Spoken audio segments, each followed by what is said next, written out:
Mana tahu NPM kalian? Nggak usah. Anu aja, nama kami aja. Oke. Mulai Kak. Assalamualaikum warahmatullahi wabarakatuh. Terima kasih buat kawan-kawan yang sudah menyempatkan untuk masuk ke dalam Zoom untuk membahas tugas yang diberikan dan mata kuliah Inrawi itu mendiskusikan jawab pertanyaan-pertanyaan yang diberikan pada kita. Sebelumnya mungkin kita perkenalkan diri dulu. Di sini saya sendiri perkenalkan, nama saya Heris dan ada juga bernama Asniar Asisam dan Rini Alfiani dan Nurasira dan Nursima dan Wisnu Sahrul. Itulah kelompok dari kami, ada 6 orang.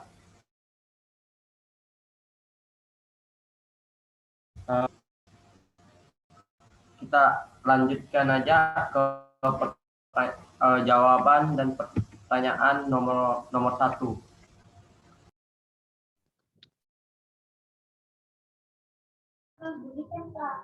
Baiklah, di sini nomor 1, apa tujuan pengujian sensori?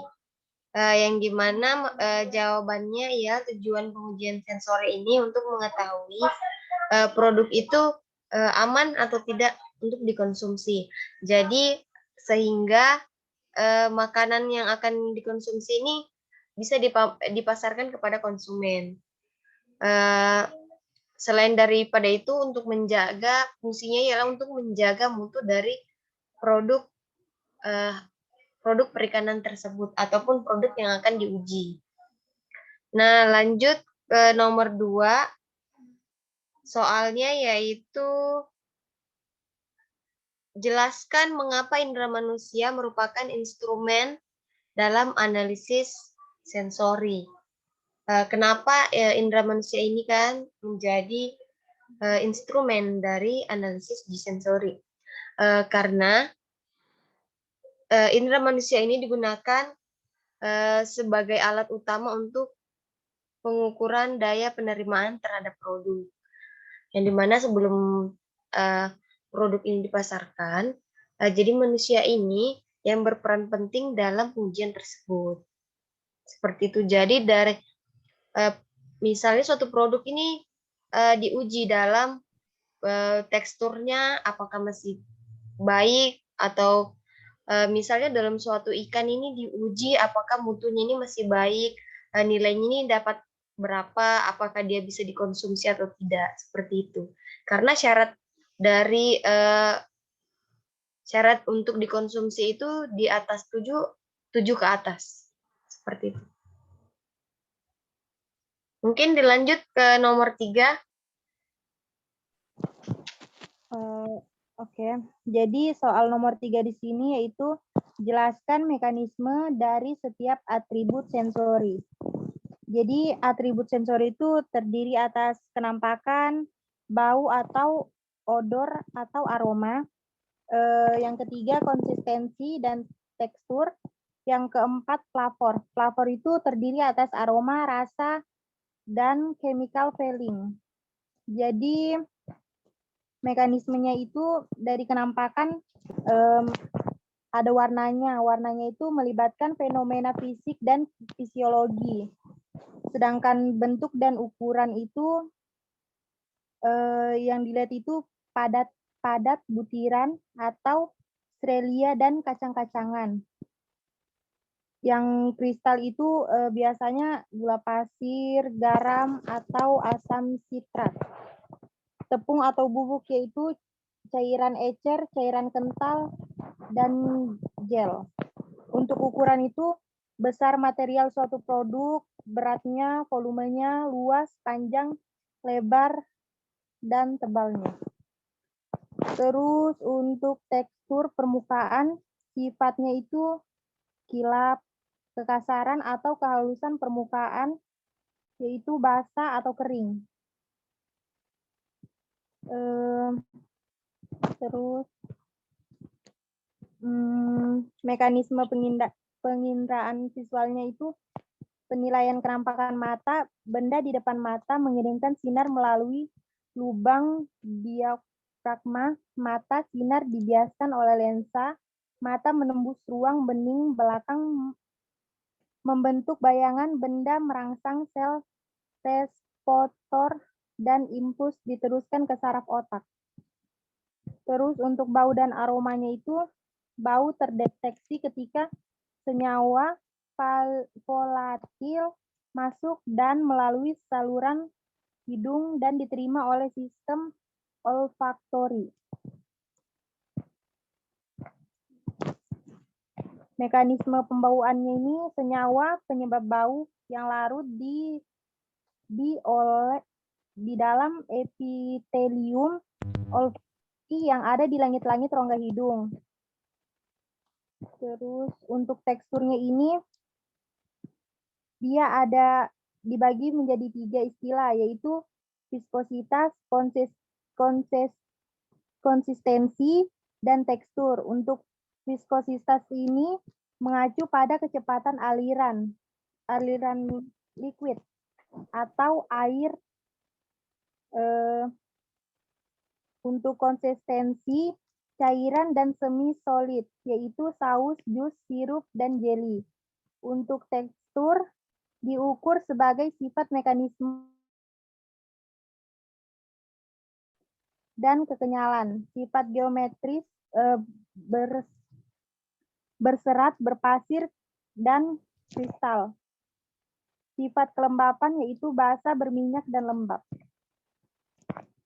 Untuk flavor, kesan yang diterima melalui sensasi kimia dari produk yang berada di dalam mulut. Flavor meliputi aromatik, rasa, dan faktor chemical feeling. Terus untuk soal yang keempat,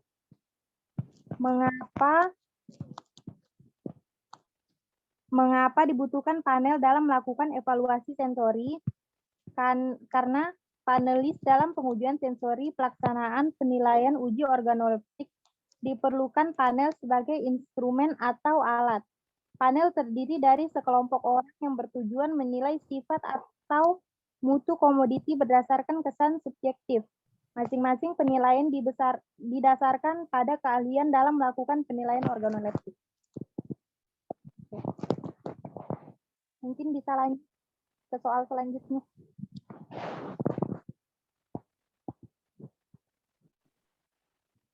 Soal nomor 5 sama nomor 6. Lanjut soal nomor 5.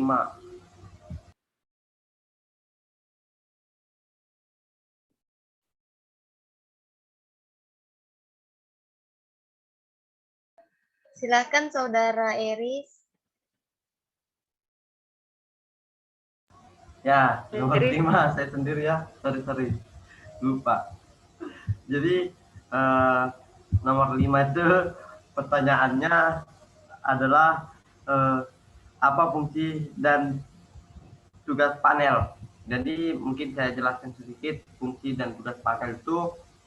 Fungsi panel adalah untuk menerangkan pentingnya uji sensori, menunjukkan fasilitas pengujian dan menerangkan prosedur pengujian. Tugas panelis sendiri adalah melakukan persiapan sampel sebelum uji panel dilakukan, memberikan instruksi yang jelas pada panelis sebelum uji dimulai, dan mengelola data dan membuat kesimpulan dari data yang disiapkan.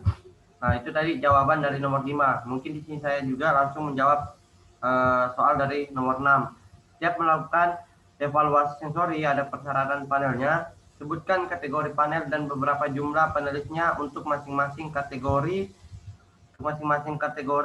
panelis tersebut. Jadi jawaban dari nomor 6 itu ada berbagai macam panel. Panel perseorangan terdiri dari 1 orang, panel terbatas terdiri dari 3 sampai 5 orang, panel agak terlatih terdiri dari 15 sampai 25 orang, panel terlatih terdiri dari 15 sampai 25 orang, panel tidak terlatih terdiri dari 25 orang, panel konsumen terdiri dari 30 sampai 100 orang. Dan yang terakhir, panel anak-anak terdiri dari 3 sampai 10 orang. Mungkin saja yang saya jawab dari jawaban dari soal nomor 5 dan 6. Mungkin dilanjut ke nomor 7.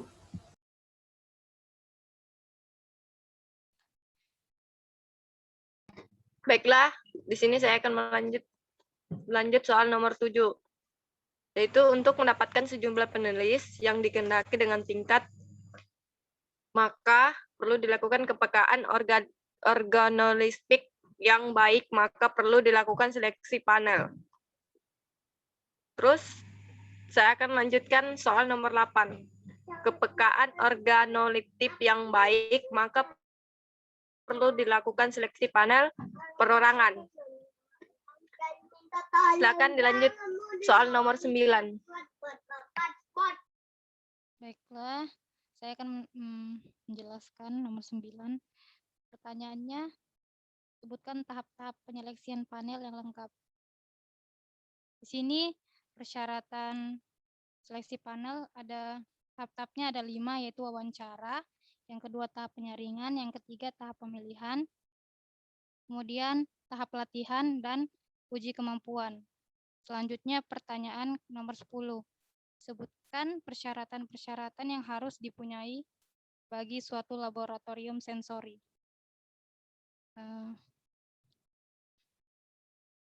Di sini ada 3. Yang pertama, menjadikan kegiatan uji sensori efisien.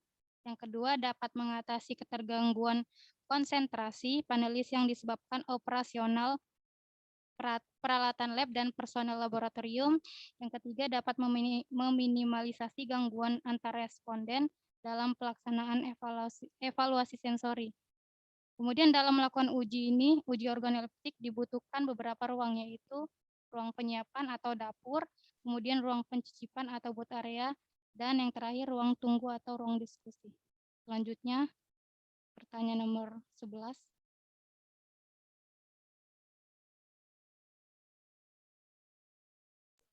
Baiklah, di sini saya akan menjelaskan pertanyaan nomor 11, yaitu sebutkan syarat umum bagi contoh bahan yang akan diuji sensorik. Yang pertama itu ada suhu, yang kedua ada ukuran, yang ketiga ada pengkodean dan jumlah contoh sampel. Nah, mungkin saya lanjut di pertanyaan nomor 12. Sebutkan faktor-faktor yang mempengaruhi dalam pengujian sensorik. Nah, yang pertama itu jenis kelamin, yang kedua usia, yang ketiga ada kondisi lingkungan, dan keempat ada faktor genetik. Mungkin sekian, moderator. Iya, mungkin itu dari jawaban dari masing-masing teman-teman. Mungkin ada sedikit bisa bercerita beberapa pengalamannya. Seperti tadi yang dijelaskan Saudara Heris, mungkin bisa di-share sedikit pengalamannya selama PKLK atau gimana dalam uji sensori.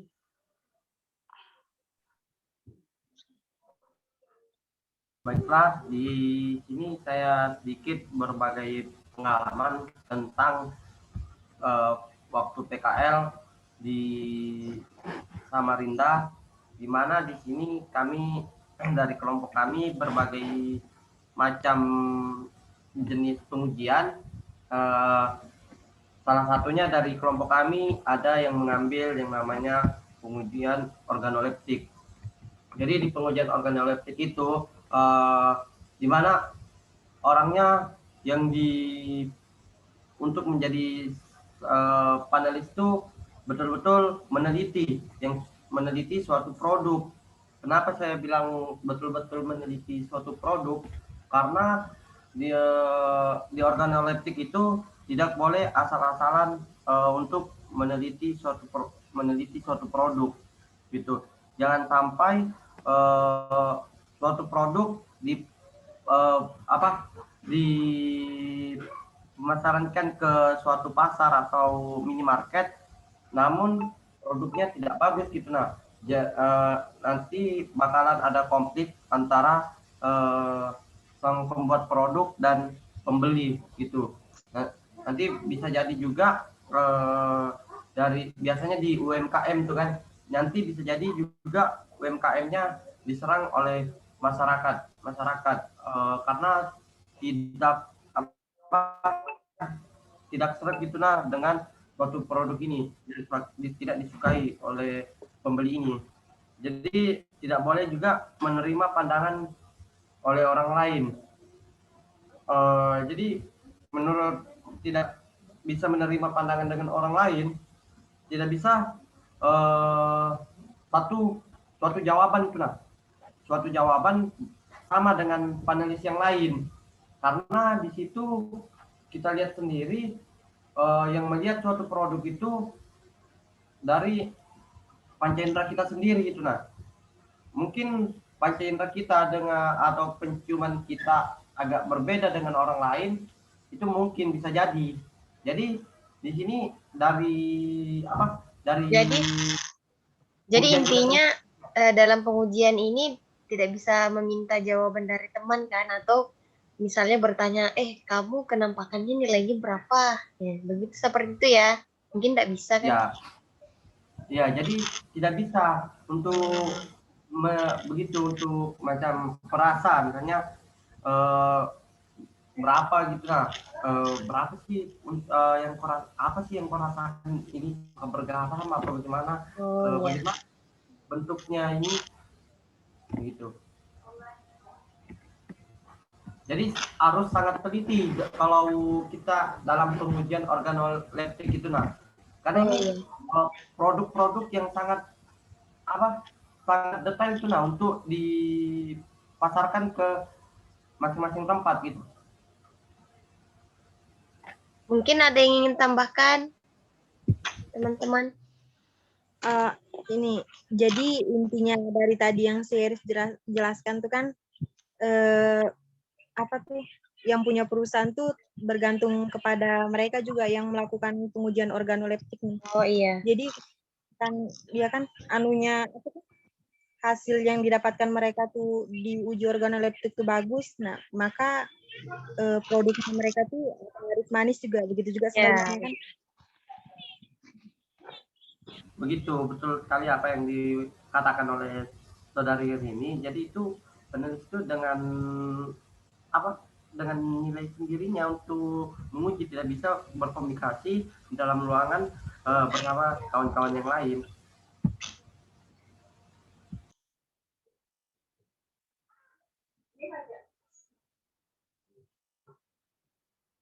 Mungkin kalau memang ada tambahan dari kawan-kawan yang lain atau masukan-masukan, mungkin langsung aja. Mungkin cukup kali ya. Saudara Heris, silakan ditutup. Oke, mungkin kalau tidak ada tambahan dari diskusi kita ini, dan kita juga tadi sudah menjawab dari beberapa pertanyaan, ada 12 pertanyaan, namun jawabannya bagus-bagus saja dan lancar untuk menjawab sebuah pertanyaan. Dan saya banyak-banyak berterima kasih kepada kawan-kawan untuk menyempatkan hadir di malam hari ini dalam membahas soal atau tugas yang diberikan oleh dosen mata kuliah Indrawi. Mungkin kurang dan lebihnya mohon dimaafkan, atau ada kekurangan dari kelompok kami mungkin dimaafkan. Wassalamualaikum warahmatullahi wabarakatuh. Waalaikumsalam warahmatullahi wabarakatuh. Waalaikumsalam warahmatullahi wabarakatuh.